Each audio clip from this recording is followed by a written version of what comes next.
Bueno, hoy continuamos con el curso que llevamos de Teología Sistemática. Esta es la lección número 3. Y hoy vamos a mirar un tema que he titulado La existencia de Dios y los atributos de Dios. Hoy vamos a empezar a estudiar lo que se llama teología propia. Ya miramos lo que es la bibliología. Recordemos que la bibliología es el estudio de la Biblia. Y pudimos mirar algunos aspectos de la Biblia, que es inspirada por Dios, las características de la Biblia y muchas cosas relevantes que el mismo Dios ha plasmado aquí en este libro, hablando precisamente de su palabra. La Biblia, hemos dicho que es la máxima revelación de Dios. Dios se ha revelado a través de su palabra. Y por eso estuvimos mirando acerca de la Biblia, que es un libro inspirado por Dios, y estuvimos estudiando algunas pruebas de eso, de que la Biblia no es un libro escrito por hombres, sino que es un libro que fue inspirado, es decir, soplado por Dios a los diferentes autores de la Biblia que pudieron escribir las palabras del Señor en este libro. Hoy quiero continuar con lo que se llama teología propia. Recordemos que la teología propia es la rama de la teología sistemática que estudia la persona de Dios. ¿Quién es Dios? ¿Cuáles son los atributos de Dios? ¿Cómo Él actúa?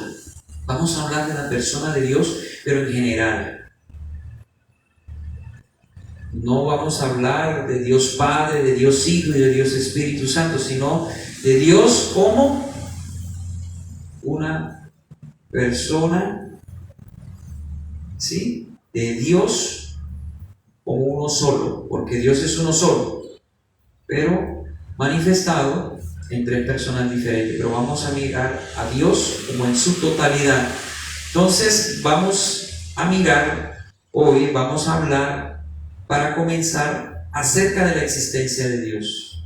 Muchas personas se preguntan: ¿existe Dios?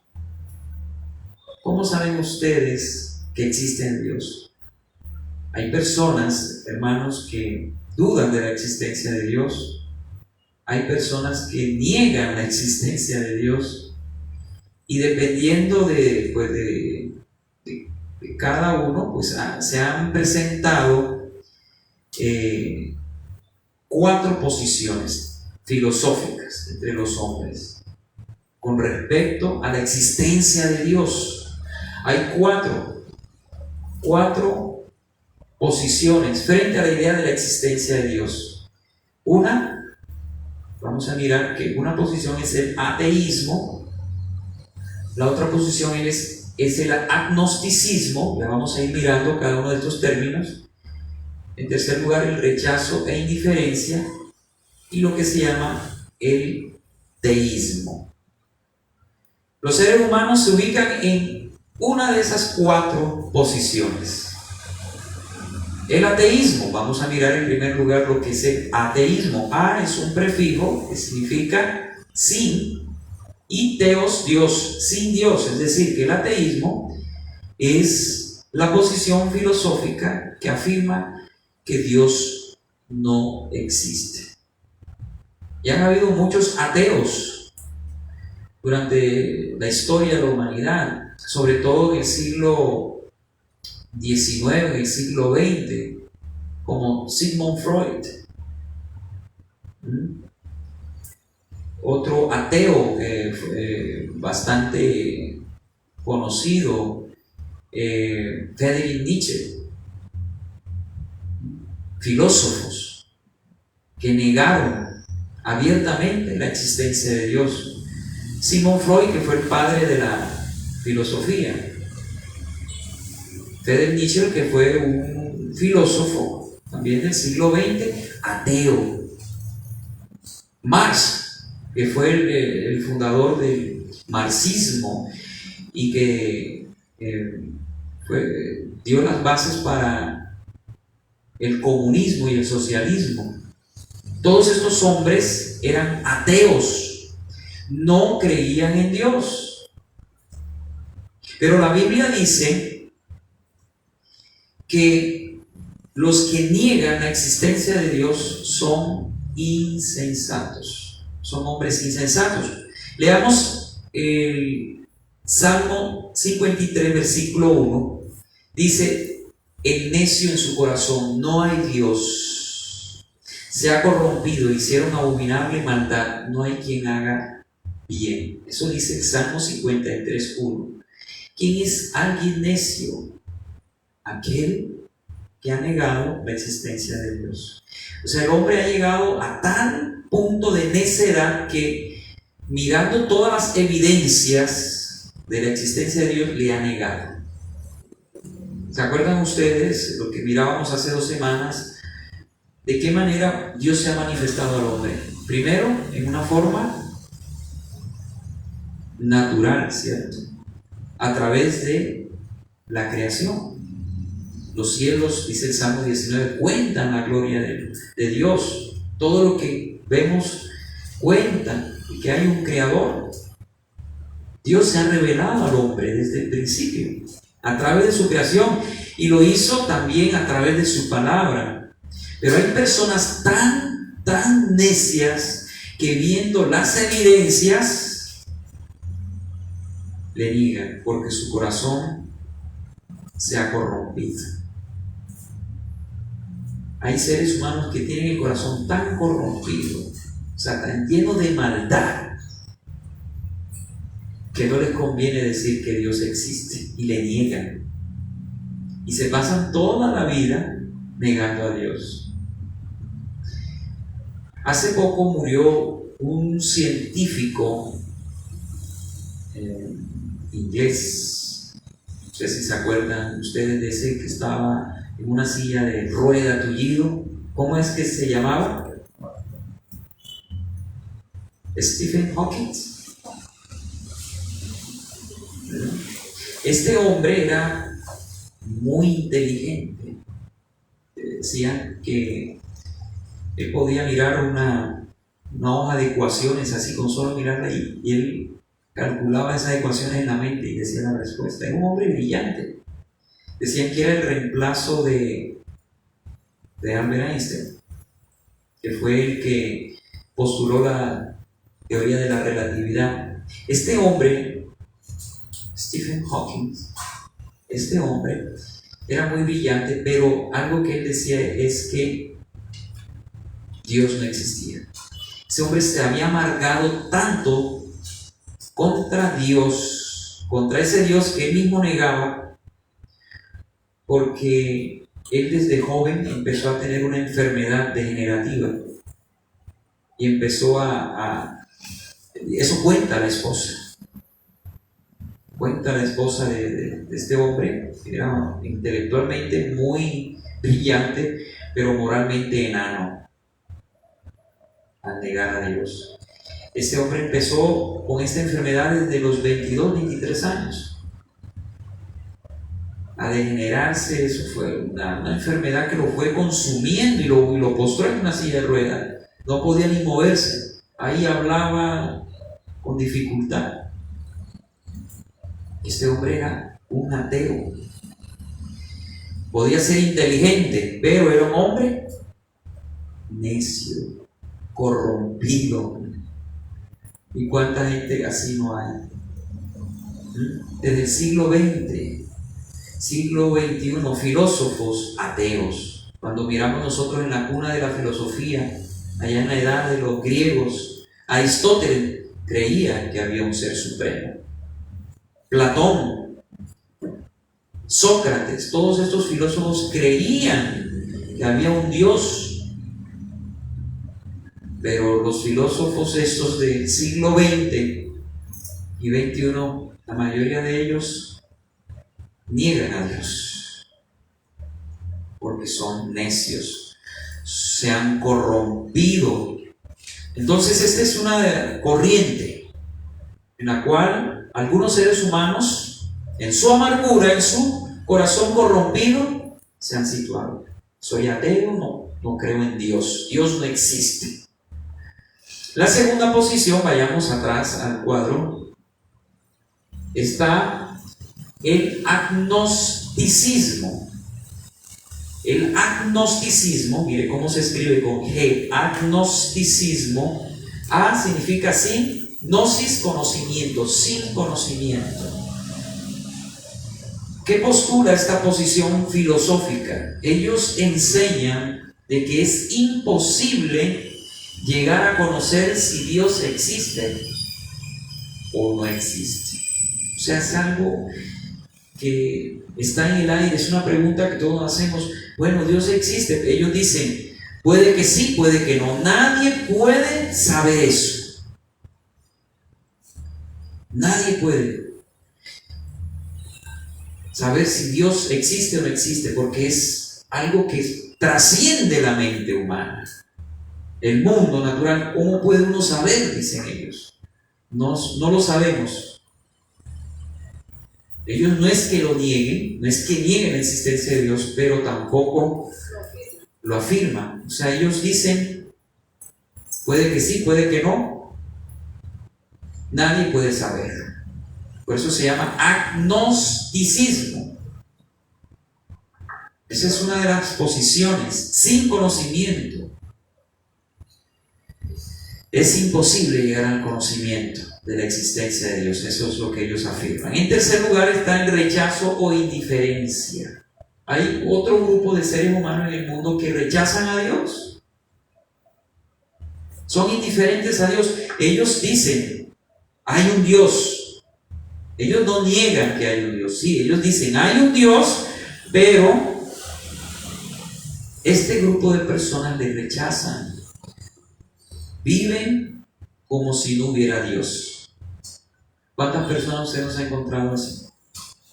Sí, hay un Dios, pero viven sus vidas como ellos quieren. No han reconocido a Dios. Ahí está la mayoría de los seres humanos. En esta posición, en el rechazo e indiferencia.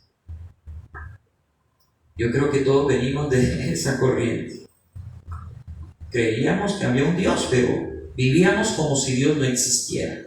Vivíamos la vida como nosotros queríamos, hasta que un día tuvimos un encuentro personal con Dios.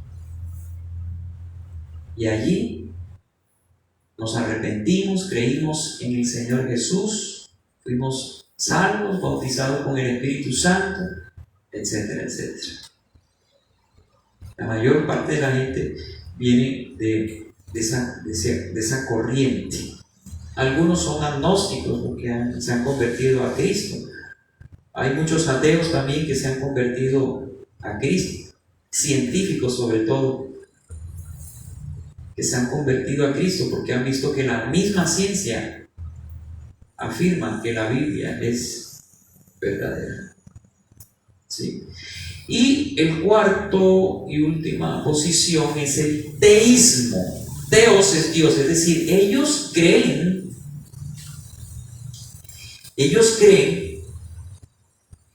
en la existencia de Dios, aceptan la existencia de Dios y se preocupan por conocer a Dios. En ese grupo están todas las religiones que creen en la existencia de Dios y buscan a Dios, pero cada uno tiene un concepto diferente de quién es Dios, de quién es Él y de cómo acercarse a Él. Por ejemplo, el catolicismo, ellos dicen que es necesario la Biblia, pero más las tradiciones humanas, ¿cierto? Los testigos de Jehová, ellos dicen la Biblia, pero más los escritos del profeta de ellos, de Charles Russell. Los adventistas del séptimo día, ellos dicen la Biblia, pero más los escritos de Elena de White. Y tienen una manera de acercarse a Dios a través de los sacrificios y las buenas obras. Todas las religiones, a excepción del cristianismo, todas las religiones quieren acercarse a Dios no en los méritos de Cristo, en el sacrificio que Él hizo en la cruz. Ellos no creen en la salvación por gracia. No, ellos dicen hay que hacer algo. En ese grupo están todas las religiones. El cristianismo dice la salvación es solo por gracia. Las religiones dicen sí, tú debes creer, pero también tienes que hacer obras. Y tienen la Biblia más otros escritos de sus profetas. Esa es la diferencia. Se sitúan dentro del teísmo. Ahí están todas las religiones. Pero dentro del teísmo existen varios puntos de vista. Ahora sí vamos. El teísmo, que es la corriente filosófica en donde creen en la existencia de Dios, le aceptan y le buscan, pero a su manera. Posiciones teístas. Está el politeísmo. ¿Qué significa el politeísmo? Poli, un prefijo, varios. Teísmos, teos, Dios, varios dioses.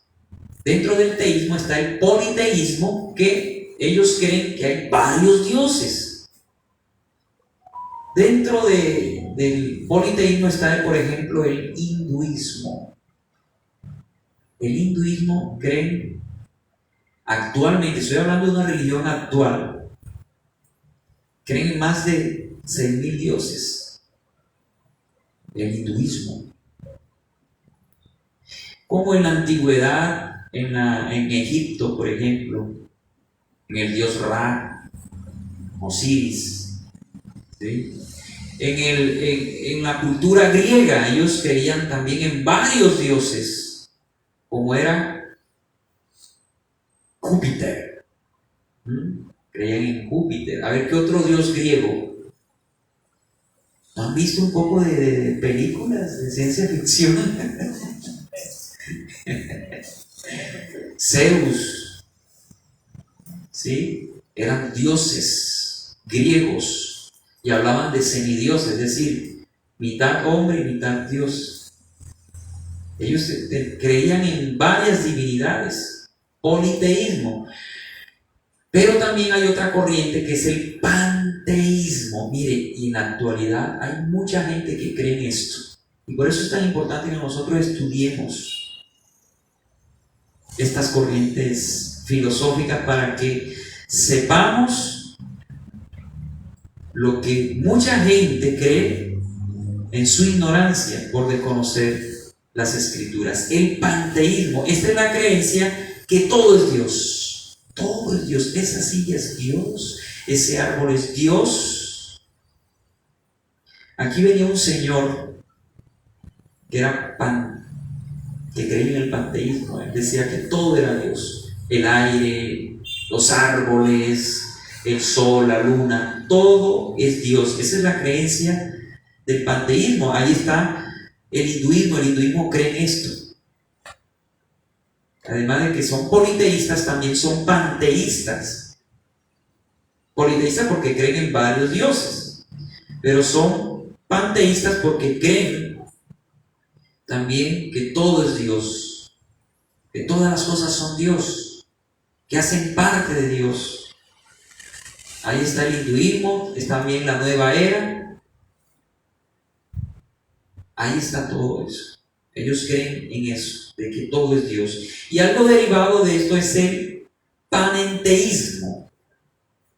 Panenteísmo. ¿Qué dicen estos que creen en esto? Es la creencia de que el universo y el mundo es parte de Dios. Algunos autores dicen que el universo es como si fuera el cuerpo de Dios. pero no es todo Dios, sino parte de Dios. Eso es lo que ellos creen. Imagínese usted. Está también, además del panenteísmo, está el deísmo. ¿Cuál es el deísmo? El deísmo cree en un Dios que creó todas las cosas. Ellos sí creen en ese Dios que creó todas las cosas, que dio orden al universo, pero que de alguna manera Dios no tiene nada que ver con la creación. Dios existe, Dios es real, Él hizo todo lo que nosotros miramos, pero Él no tiene nada que ver con su creación. Él simplemente creó el universo y todo lo que hay y dejó que todo siguiera el curso natural de las cosas. Eso es lo que enseña el deísmo. Y hay gente que en la actualidad cree en eso. Dios existe, yo no tengo la mínima duda de que Dios existe. Pero Dios no se relaciona con el ser humano. Dios no tiene nada que ver con el ser humano ni con su creación. Dios creó todo y dejó que las cosas siguieran existiendo y siguieran el curso de las cosas naturalmente. Ese es el deísmo. Pero está, hermanos, el monoteísmo, que hace también parte del texto. El monoteísmo, que es la creencia en un solo Dios. Mono, uno. Teos, Dios. Creen en un solo Dios, pero en un Dios personal. En un Dios que se relaciona con el hombre de alguna manera. Un ejemplo de religiones monoteístas son 3 las que hay. Está el cristianismo, el judaísmo y también el islam. El islam, quiero decirles a ustedes que es la religión más grande o más seguidores, con 1.7 billones de seres humanos, más que la católica. La católica tiene 1.3 billones de seguidores, pero el Islam, que ha crecido bastante, tiene aproximadamente 1.7 billones de seguidores. Es una religión monoteísta. Ellos creen en un Dios personal, en un Dios que se relaciona con el hombre, pero no creen en el Dios de la Biblia. El Dios de ellos es un Dios que ellos han inventado, como la mayor parte de las religiones. Nosotros los cristianos, ¿en qué Dios creemos? Creemos en un solo Dios, en un Dios personal que vino a salvar al hombre de la condenación eterna por la gracia y la obra de nuestro Señor Jesucristo. A diferencia de lo que enseña el judaísmo y el islam, nosotros creemos en un Dios personal que nos salvó de la condenación, que no tuvimos que hacer ninguna obra para ser salvos. ¿Qué enseña el judaísmo? Que hay que guardar la ley de Moisés si quieres ser salvo y aceptado por Dios. El islam, que creen en Alá, ellos deben hacer obras para ser salvos y llegar al paraíso. Esos son los que se ponen las bombas y se hacen reventar, porque así ellos creen que van a ir al paraíso y que en el paraíso los van a esperar 23 vírgenes. Un harén de vírgenes en el paraíso. Para ellos es un honor morir por Alá. Esos que se estrellaron en las Torres Gemelas, ellos ahí muestran una grabación. Una de las cajas negras encontraron una grabación en donde uno de ellos decía: oh Alá, abre tus brazos que hacia ti vamos, cuando ya iban cerca de la torre. Claro, ellos tienen esa creencia. ¡Bum! Al morir, Alá los está esperando en el paraíso con 23 vírgenes. Pues imagínense con esa promesa, ¿quién no se hace reventar? No, voy al paraíso con 23 vírgenes. ¡Ah, qué rico! Eso es lo que ellos dicen. Ellos tienen su propio libro sagrado, el Corán. ¿Sí? Y ellos creen que la bendición no vino por Isaac. La bendición de Dios a través de Abraham no vino por Isaac, sino por Ismael. Y por allá en el año 600 se le apareció al profeta, ¿verdad?, que se llamaba, al fundador del Islam, de estos musulmanes, Mahoma. Se le apareció un ángel y le reveló el Corán. Y le dijo, este ángel, supuestamente Gabriel, él dice que fue Gabriel, se le reveló y le dijo que la bendición venía a través de Ismael. De Ismael vienen los árabes. ¿Sí? Los árabes. Y tienen el mayor número de seguidores. La religión con más seguidores. Aunque ustedes no lo crean, Europa se ha vuelto musulmán. Poco tiempo, Europa será un continente musulmán. Hay muchos musulmanes, muchos creyentes en esta corriente. Bueno, hermanos, entonces, dentro del teísmo, que cree en un Dios y que le buscan a través de alguna religión, está el politeísmo, varios dioses, el panteísmo, que creen que todo es Dios, el panenteísmo, que creen que el universo es parte de Dios, el deísmo, que creen en un Dios que creó todo, pero que no tiene ninguna relación personal con el hombre, y está el monoteísmo, que cree en un Dios, pero que se relaciona con su creación. Y dentro del monoteísmo están el cristianismo, está el judaísmo y está el Islam. Qué tremendo, ¿no? Tanta cosa, tantas creencias. Pero nosotros, los cristianos, creemos en el Dios de la Biblia, no en el Dios de la Corán, ni en el Dios de los católicos, que dicen que es el mismo, pero no es el mismo. El Dios de los testigos de Jehová, ellos creen en un Dios que han creado a su imagen y semejanza. Ellos lo han creado. Pero el cristianismo cree en el Dios que se revela en la Biblia. Su nombre es Yahweh. Se tradujo Jehová. Es el tetramatrón, ¿se ha visto? Es un nombre que no se puede pronunciar, el nombre de Dios. ¿Sabían eso? Y-W-H-U-E. De ahí viene Yahvé o Yahweh o Jehová. Son traducciones. Pero el nombre de Dios es impronunciable, no tiene consonantes. No tiene vocales, perdón, tiene consonantes solamente. Qué tremendo, ¿cierto? Bueno, eso en cuanto a las diferentes corrientes que hay en cuanto a la creencia de que hay un Dios.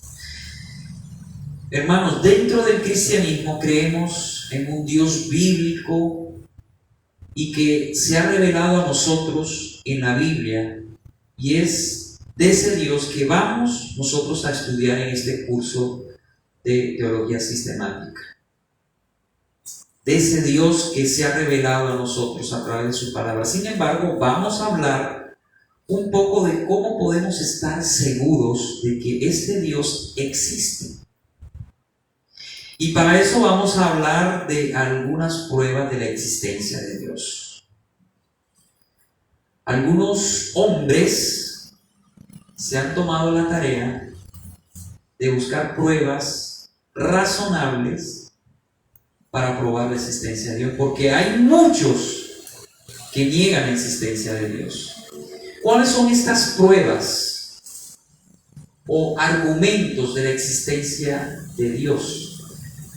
Hay muchos argumentos. Voy a citar solamente 4 en esta noche, para no llenarlos de tanta información. Lean más, estudien más, investiguen más. Voy a darle 4 que son las principales. Está el argumento cosmológico. El argumento cosmológico. ¿Qué dice este argumento? Dice que la prueba de que Dios existe es el cosmos, el universo. Ellos hablan, los que toman este argumento, de que el universo no pudo haber existido por sí solo. Los científicos hablan del Big Bang, pero ¿quién produjo la explosión? Algo tuvo que producir la explosión. Entonces habla de una causa. Hay una causa para todo. El universo no pudo haber existido por sí solo. Y más en su complejidad, porque el universo es muy complejo, hermano. Y los científicos que han estudiado el universo se han dado cuenta que el macrouniverso y el microuniverso son iguales. O sea, si usted mira en un telescopio el universo, las galaxias y todo, y mira usted en un microscopio el microuniverso, los átomos, nos damos cuenta que es lo mismo. Entonces no puede existir algo tan complejo, tan hermoso, tan grande por sí solo, por una simple explosión. Dicen los que toman este argumento que todo tiene una causa que lleva a la existencia del universo, y esa causa no puede ser algo inmaterial o algo material o algo que no tenga inteligencia. Ellos dicen lo siguiente: bueno, el universo es materia y en el universo hay tiempo, en el universo hay espacio. ¿Quién pudo haber creado algo tan complejo? ¿Quién? Tuvo que haber sido un ser supremo que estuviera fuera de la materia, fuera del espacio y fuera del tiempo. Eso es lo que ellos dicen. Y es la causa de la existencia del universo y de todo lo que en él hay. Un ejemplo: esa silla no pudo haber existido por sí sola. Tuvo que haber habido una causa que produjera esa silla, una mente creadora. Es imposible que algo exista por sí solo. Detrás de este, ¿cómo se llama?, atril, hubo una mente que diseñó este atril, que creó este atril. Nada puede existir por sí solo. Ese es el argumento cosmológico. Ellos dicen que el cosmos es la mayor prueba de la existencia de Dios. Por eso se llama el argumento cosmológico. Está el argumento moral. Este argumento es contundente porque cada cultura que ha existido a lo largo de la historia de la humanidad siempre han existido ideas en la mente del hombre: qué es lo bueno y qué es lo malo. Por ejemplo, en todas las culturas del mundo, desde las tribus más salvajes hasta las civilizaciones más avanzadas, saben de que robar es malo, que matar es malo, que violar es malo.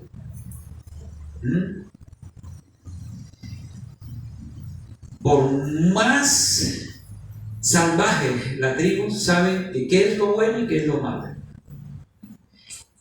¿Quién le colocó eso al hombre en su interior? Ese conocimiento de qué es lo bueno y qué es lo malo. Tuvo que haber un agente moral detrás, ¿no? Que creó al ser humano y que puso dentro del ser humano la ley moral en su conciencia. Todos tenemos conciencia. ¿Qué significa la palabra conciencia? Significa conocimiento interior. Todos tenemos un conocimiento interior que traemos desde pequeños. Ese conocimiento nos lo dio Dios. Se lo dio Dios al hombre. Por eso sabemos qué es lo bueno y qué es lo malo.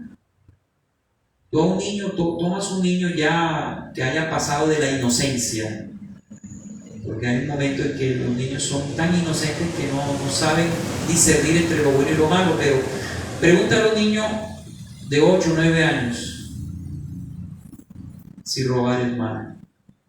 Nadie se lo ha enseñado, nadie le ha dicho. Pero el peladito que coge el lápiz se esconde. ¿Por qué se esconde? Porque sabe que está mal. ¿Y por qué sabe que está mal? ¿Alguien le dijo a ese muchachito que eso está mal? No. Su conciencia, ese conocimiento interno que Dios colocó en ese niño, en esa persona,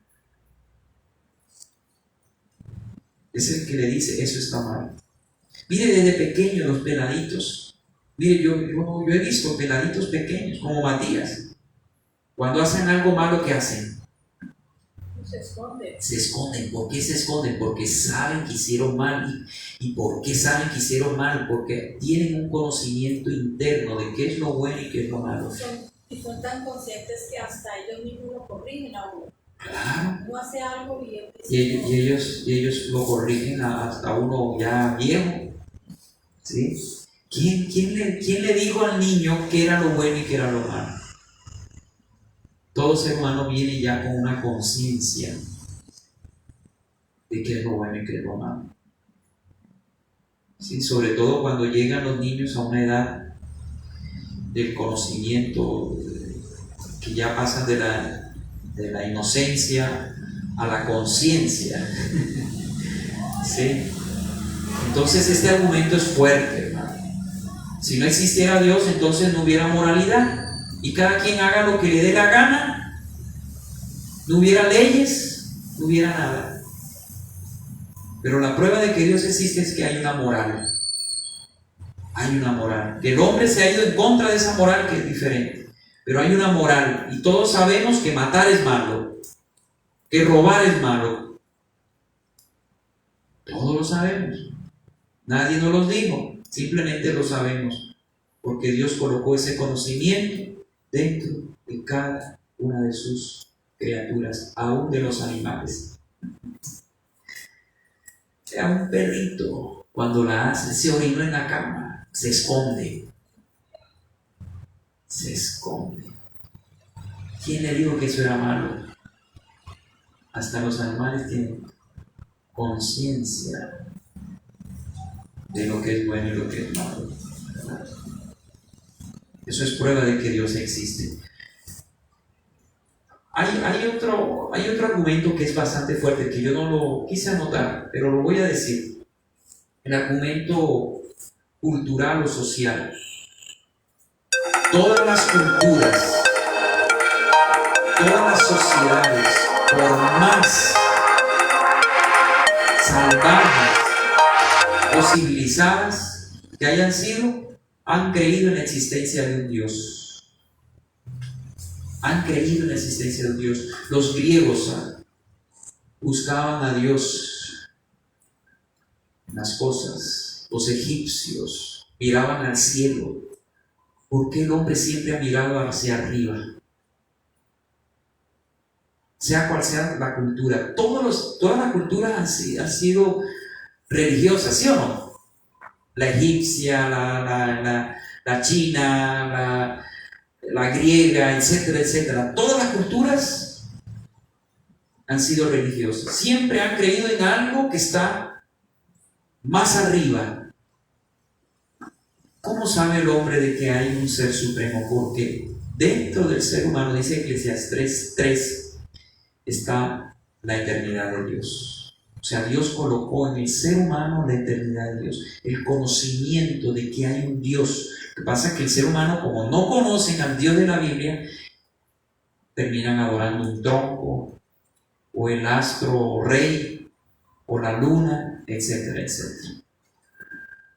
Pero todo ser humano, dentro de lo más profundo, tiende a adorar a algo o a alguien. Lo que no pasa con los animales. Usted nunca ha visto un grupo de perros alabando al Señor en un culto dominical, ¿cierto? O un grupo de gatos en el techo, ¿cierto? Alabando a la diosa gata, por ejemplo. No, porque eso no está en los animales. Ellos no tienen conciencia de que hay un ser supremo, pero el hombre sí, porque Dios lo puso en el ser humano, y como fuimos creados a imagen y semejanza del Señor, sabemos de que hay un Dios. Que el hombre se ha corrompido y se ha endurecido y ha dicho no hay Dios, eso es otra cosa. Pero dentro del ser humano, dentro de lo más interior, el ser humano sabe de que hay un Dios, porque ese conocimiento Dios lo colocó en la conciencia de cada criatura humana que hizo y ha hecho. Ese es el argumento sociológico o cultural, ¿sí? Bueno, quise agregar. En cuarto lugar, bueno, la resurrección de Jesús. ¿Quién puede negar que Jesús existió? Hasta bien la historia se divide en antes de Cristo y después de Cristo, no en antes de Mahoma ni después de Mahoma.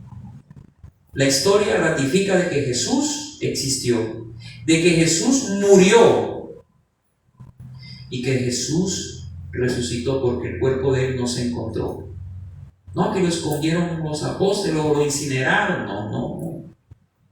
La misma historia ratifica, la misma ciencia ratifica que lo que pasó con Jesús fue algo real.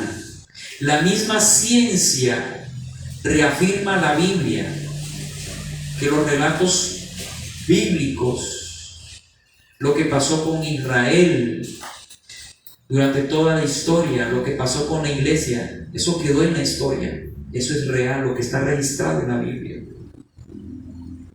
La misma historia ratifica de que Dios es real.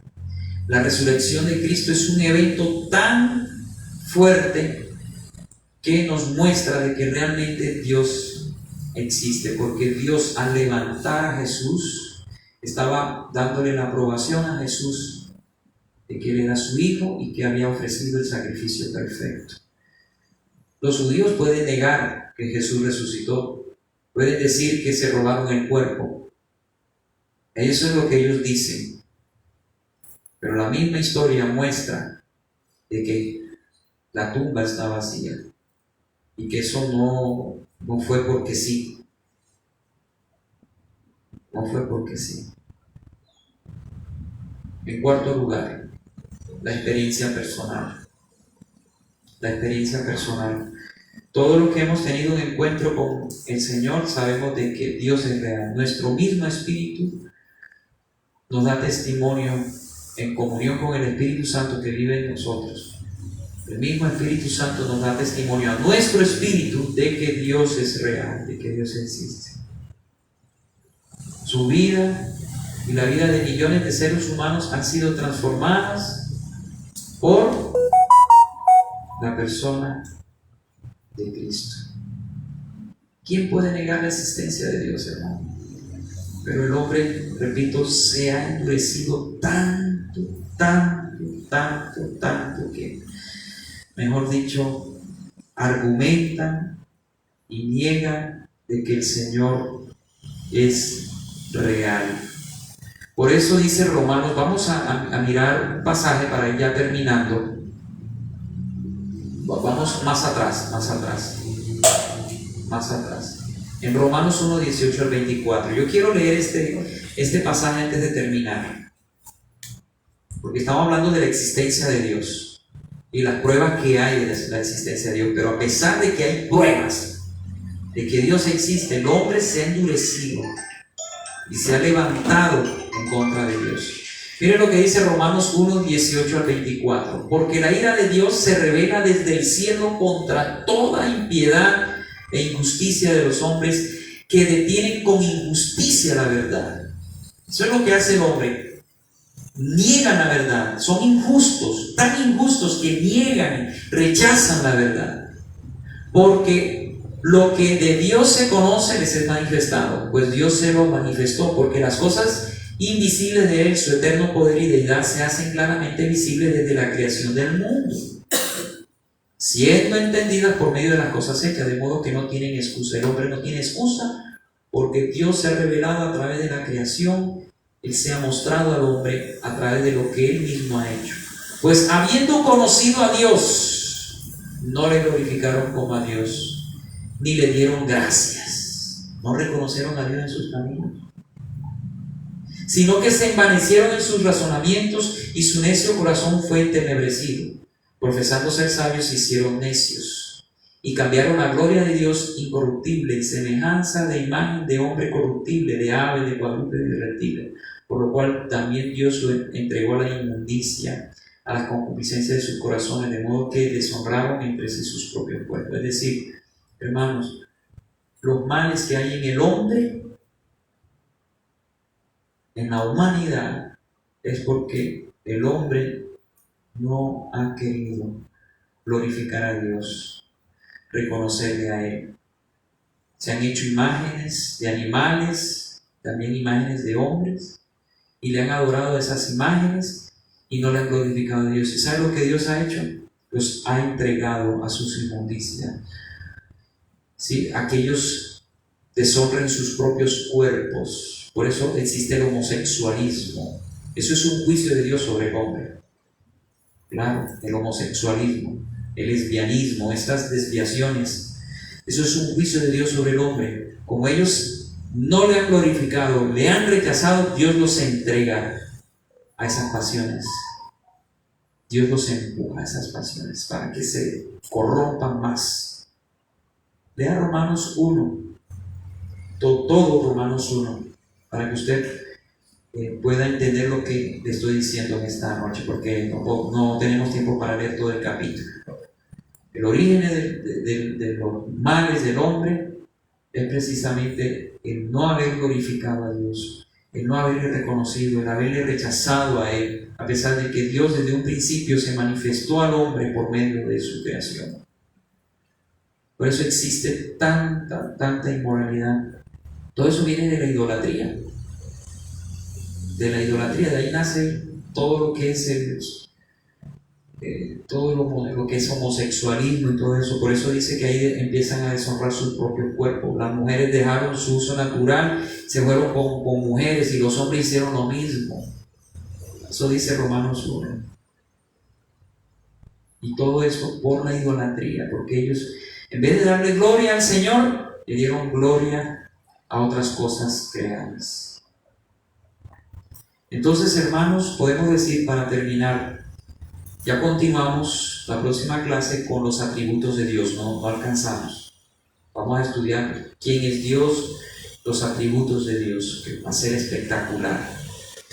Hoy pudimos mirar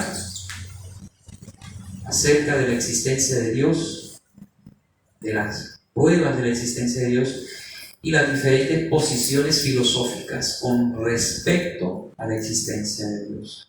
¿Alguna pregunta? ¿Todo está claro? Todo está, Todo, Dios mío. todo Mentes. está consumado. ¿Sí? Bueno. Lo importante es que entiendan, ¿no? Amén. Bueno, vamos a orar, vamos a darle gracias al Señor. Gracias, Padre amado. Te adoramos, te exaltamos.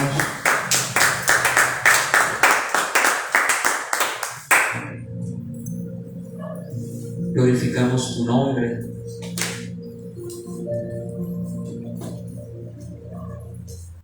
Si usted ha preparado una ofrenda al Señor, tómela en su mano derecha y dígale: Señor, de lo que tú, Señor, ¿Alguna vez has pensado en revivir? me has dado. Hoy te doy a ti, no con tristeza ni por obligación, sino con alegría, porque tú amas, Señor, al dador alegre. Bendice, Señor, a tus hijos, bendice sus ofrendas.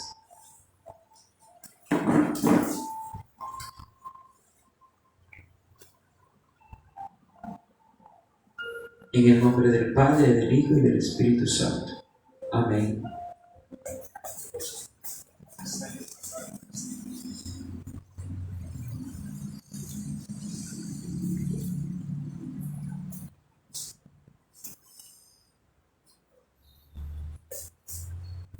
Gracias, Padre amado, te damos en esta noche.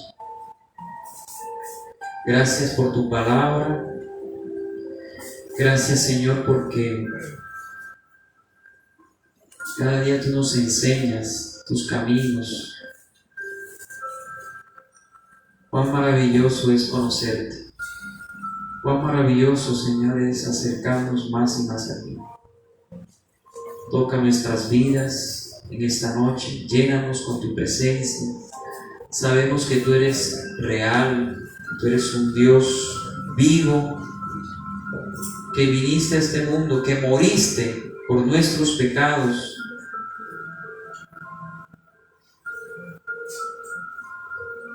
y que resucitaste al tercer día de entre los muertos. ¿Quién puede negar de tu existencia, Señor?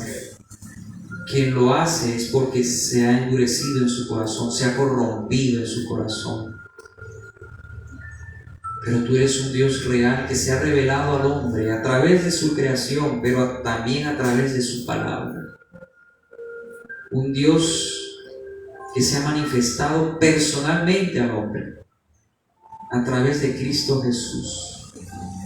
Un Dios personal, el cual hemos tenido un encuentro y que ha transformado nuestras vidas. Oh Señor, cuán grande eres.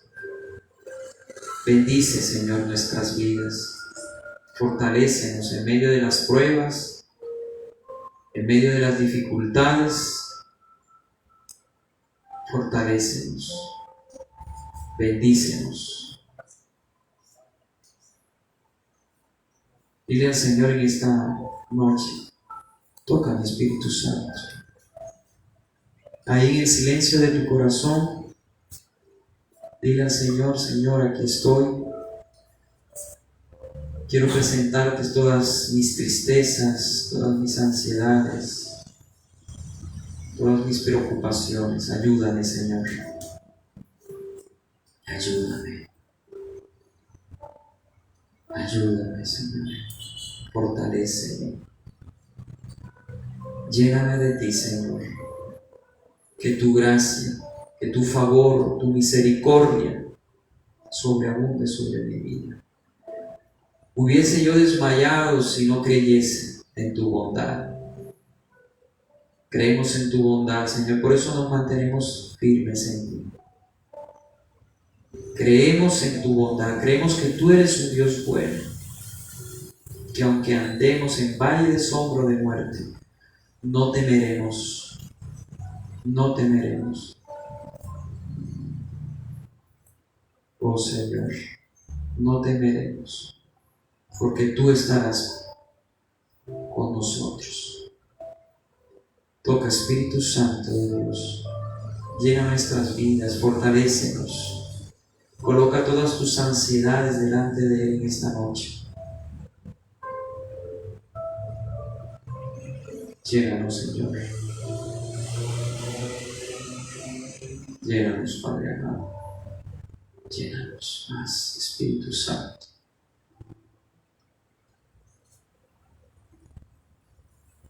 Más, Espíritu Santo de Dios.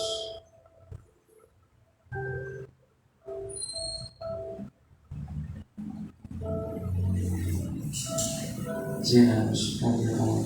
Fortalécenos, vivifícanos. Levanta tus manos y dile: Señor, toca mi vida, fortaléceme. No quiero salir igual como entré. Quiero cada día tener una experiencia personal más íntima contigo. Sé de que tú existes y que vives y reinas por siempre. Tu espíritu me da testimonio a mi espíritu de que tú eres real. Aunque yo no te haya visto, sé de que tú existes, de que tú eres real.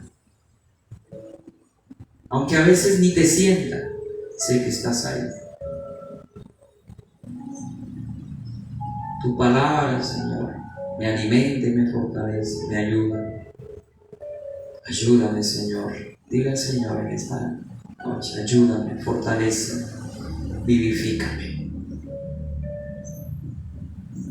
Que yo cada día pueda seguir adelante, Señor, en tus caminos y crecer más y más en conocimiento y amor hacia ti.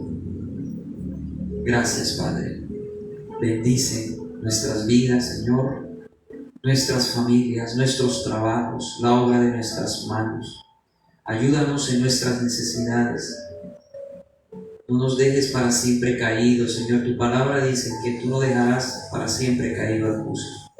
Ayúdanos y bendícenos. En el nombre del Padre, del Hijo y del Espíritu Santo. Amén. Amén y amén.